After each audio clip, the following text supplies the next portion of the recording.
ఏపీలో కూటమి సర్కార్ అధికారంలోకి వచ్చాక సామాజిక పెన్షన్ల పంపిణీలో భారీ మార్పులు చోటు చేసుకున్నాయి.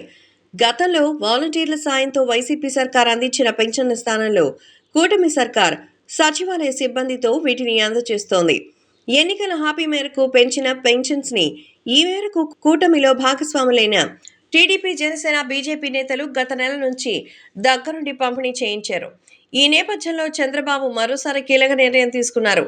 రాష్ట్రంలో ఇకపై ప్రతి నెల 1వ తారీఖున జరిగే పెన్షన్స్ పంపిణీలో తమ పార్టీ టీడీపీకి చెందిన ప్రజాప్రతినిధులు, ఇతర స్థానిక నేతలు తప్పనిసరిగా పాల్గొనాలని సీఎం చంద్రబాబు ఆదేశాలు ఇచ్చారు. అంతేకాదు ఈ కార్యక్రమంలో పాల్గొనే విషయంలో ఎలాంటి సాకులు చెప్పొద్దని తేల్చి చెప్పారు.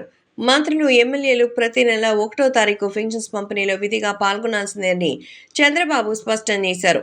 ప్రతి నెల 1వ తారీఖు ఎంతో ముఖ్యమైన సమావేశాలున్న వాయిదా వేసుకుని పెన్షన్స్ పంపిణీ చేయాలని టీడీపీ నేతలని చంద్రబాబు ఆదేశించారు.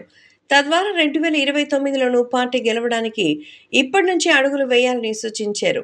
పార్టీ ప్రభుత్వం మధ్య అనుసంధానం ఉండాలని, ప్రతి మంత్రి, ఎంపీ వారంలో ఒకరోజు పార్టీ కార్యాలయానికి వెళ్లాలని కూడా ఆదేశించారు.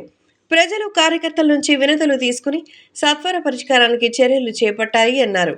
మంత్రులు జిల్లాలకు వెళ్లినప్పుడు విధిగా పార్టీ కార్యాలయాలను సందర్శించాలని మరో ఆదేశం ఇచ్చారు. ఎన్డీఏ నేతలతో సమావేశం అవ్వాలని, కార్యకర్తలకు అండగా నిలబడాలి, వారికి తగిన సాయం చేయాలని సూచించారు చంద్రబాబు.